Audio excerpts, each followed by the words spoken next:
ದೆಹಲಿ ಚಲೋ ಮಾಡ್ತೀವಿ ಅಂತ ಕಾಂಗ್ರೆಸ್ನವರು ಹೇಳ್ತಾ ಇದ್ದಾರೆ. ದೊಡ್ಡ ಮಟ್ಟದ ಪ್ರತಿಭಟನೆ ಮಾಡೋಕ್ಕೂ ಕೂಡ ಕಾಂಗ್ರೆಸ್ನವರು ನಿರ್ಧಾರವನ್ನು ಮಾಡಿಕೊಂಡಿದ್ದಾರೆ.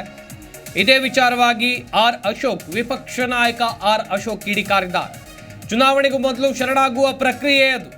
ಕಾಂಗ್ರೆಸ್ ದೆಹಲಿ ಚಲೋ ಕೇವಲ ಚುನಾವಣಾ ಗಿಮಿಕ್. ಡಿಕೆ ಸುರೇಶ್ ದೇಶ ಒಡಿಬೇಕು ಎಂಬ ಹೇಳಿಕೆಯನ್ನು ನೀಡಿದ್ದಾರೆ. ಈ ಹೇಳಿಕೆಗೆ ಇಡೀ ದೇಶದಲ್ಲಿ ಕಾಂಗ್ರೆಸ್ ಹಿನ್ನಡೆ ಆಗಲಿದೆ. ಈ ಹೇಳಿಕೆಯಿಂದ ಕಾಂಗ್ರೆಸ್ಗೆ ಹಿನ್ನಡೆ ಆಗುತ್ತಂತೆ. ಕಾಂಗ್ರೆಸ್ ವಿರುದ್ಧ ವಿಪಕ್ಷ ನಾಯಕ ಆರ್ ಅಶೋಕ್ ಈ ರೀತಿಯಾಗಿ ಕಿಡಿಕಾರಿದ್ದಾರೆ. ಮಲ್ಲಿಕಾರ್ಜುನ್ ಖರ್ಗೆ ಈ ಹೇಳಿಕೆಯನ್ನು ಖಂಡಿಸಿದ್ದಾರೆ. ಡಿಕೆಶಿಗೆ ಭಯ ಬಿದ್ದು ಹೆಸರು ಹೇಳಲಿಲ್ಲ ಅಷ್ಟೇ, ಈ ವಿಚಾರ ಡೈವರ್ಟ್ ಮಾಡೋಕೆ ಪ್ರತಿಭಟನೆಯನ್ನ ಹಾಕೊಂಡಿದ್ದಾರೆ. ಹನುಮಧ್ವಜವನ್ನ ಕಾಂಗ್ರೆಸ್ ಪ್ರೇರಣೆಯಿಂದ ಕಿತ್ತು ಹಾಕಿದ್ದಾರೆ. ಇದರಿಂದ ರಾಜ್ಯದಲ್ಲಿ ಹೋರಾಟ ಆಗ್ತಾ ಇದೆ. ರಾಮ ಮಂದಿರ ಎಲ್ಲರ ಮನ ತಲುಪಿದ್ದಾನೆ. ಇದರಿಂದ ಕಾಂಗ್ರೆಸ್ಗೆ ಭಯ ಬಂದಿದೆ. ಕಾಂಗ್ರೆಸ್ ಈ ವಿಚಾರವನ್ನ ಡೈವರ್ಟ್ ಮಾಡೋಕೆ ದೆಹಲಿಗೆ ಹೊರಟಿದ್ದಾರೆ ಅಂತೇಳಿ ವಿಪಕ್ಷ ನಾಯಕ ಆರ್ ಅಶೋಕ್ ಅವರು ವಾಗ್ದಾಳಿ ನಡೆಸುವಂತ ಕೆಲಸವನ್ನ ಮಾಡಿದ್ದಾರೆ.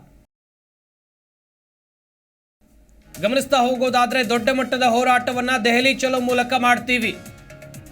ಕೇಂದ್ರ ಬಜೆಟ್ನಿಂದ ರಾಜ್ಯಕ್ಕೆ ಅನ್ಯಾಯ ಆಗಿದೆ ಅಂತೇಳಿ ಕಾಂಗ್ರೆಸ್ ನಾಯಕರು ಪ್ರತಿಕ್ರಿಯೆಯನ್ನ ನೀಡ್ತಾ ಇದ್ದಾರೆ. ಹಾಗೇನೆ ಇದಕ್ಕೆ ಕೊಡುವಂತ ಬಿಜೆಪಿ ನಾಯಕ ಹಾಗೇನೆ ವಿಪಕ್ಷ ನಾಯಕ ಆರ್ ಅಶೋಕ್ ಅವರು ಮಾಡಿರುವಂತದ್ದು. ಈ ಹೇಳಿಕೆ ಅಂತ ಹೇಳಿದ್ರೆ ಡಿಕೆ ಸುರೇಶ್ ಅವರ ಹೇಳಿಕೆ ಕುರಿತಂತೆಯೂ ಕೂಡ ಅವರು ಮಾತನಾಡಿದ್ದಾರೆ. ದೇಶ ಒಡಿಬೇಕು ಎನ್ನುವಂತ ಹೇಳಿಕೆಯನ್ನು ನೀಡಿದ್ದಾರೆ. ಚುನಾವಣೆಗೂ ಮೊದಲು ಇದು ಶರಣಾಗುವ ಪ್ರಕ್ರಿಯೆ. ಕಾಂಗ್ರೆಸ್ ದೆಹಲಿ ಚಲೋ ಕೇವಲ ಚುನಾವಣಾ ಗಿಮಿಕ್ ಅಂತ ವಿಪಕ್ಷ ನಾಯಕ ಆರ್ ಅಶೋಕ್ ಅವರು ಕಿಡಿಕಾರಿದ್ದಾರೆ. 7ನೇ ತಾರೀಕು ದೆಹಲಿಯಲ್ಲಿ ಒಂದು ಪ್ರತಿಭಟನೆಯನ್ನು ಮಾಡಬೇಕು ಅಂತ ಹೊರಟಿದ್ದಾರೆ. ನನಗನ್ಸ್ತತೆ ಇದೊಂದು ಅವ್ರಿಗೆ ಕಾಂಗ್ರೆಸ್ ಅವ್ರಿಗೆ ನಾಚಿಕೆ ಆಗುವಂಥ ವಿಚಾರ ಅಂತ ನಾನು ತಿಳ್ಕೊಂಡಿದ್ದೀನಿ. ನೀವು ಅಲ್ಲಿ ಯಾಕೆ ತಾರತಮ್ಯ ಆಗಿದೆ ಅಂತೇಳಿ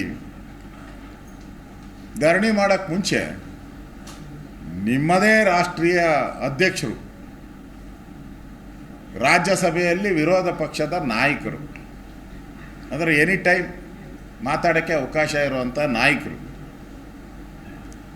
ಅವರು ಬಾಯಿ ಯಾಕೆ ಬಿಡಲಿಲ್ಲ? ಅನ್ಯಾಯ ಆಗಿದ್ದರೆ ಅವ್ರು ತಾನೇ ಫಸ್ಟ್ ಬಾಯಿ ಬಿಡಬೇಕು. ಅವ್ರು ಯಾಕೆ ಬಾಯಿ ಬಿಡಲಿಲ್ಲ?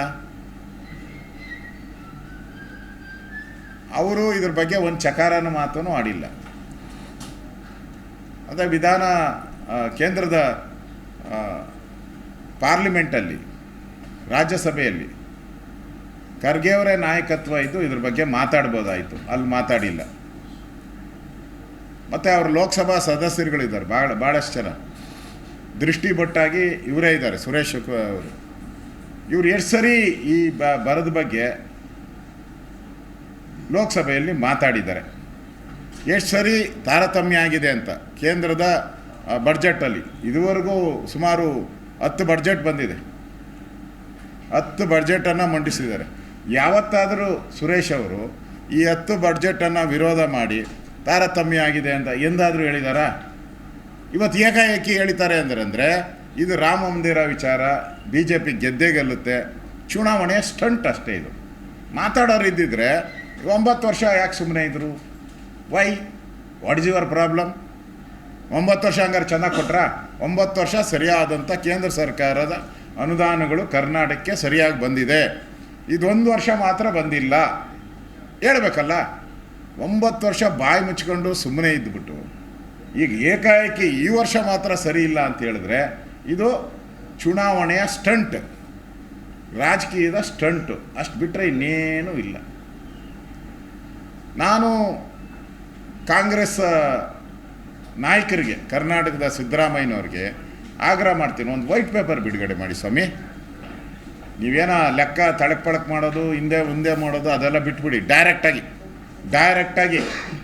2004 ಮನಮೋಹನ್ ಸಿಂಗ್ ಅವರು ಪ್ರಧಾನಮಂತ್ರಿಗಳಾಗಿದ್ದರು. ಸೋನಿಯಾ ಗಾಂಧಿಯವರ ರಿಮೋಟ್ ಕಂಟ್ರೋಲ್. ನಿಮ್ಮ ಜಿ ಕನ್ನಡ ನ್ಯೂಸ್ ಚಾನೆಲ್ ಈಗ Sun Direct number 292, U digital number 162, city cable number 51, GTPL number 17, Abhishek cable number 821, Rockline telecommunication number 51, Shri Basaveshwara cable number 60, Vinayaka digital number 53 ನೆಟ್ವರ್ಕ್ಗಳಲ್ಲಿ ಲಭ್ಯ.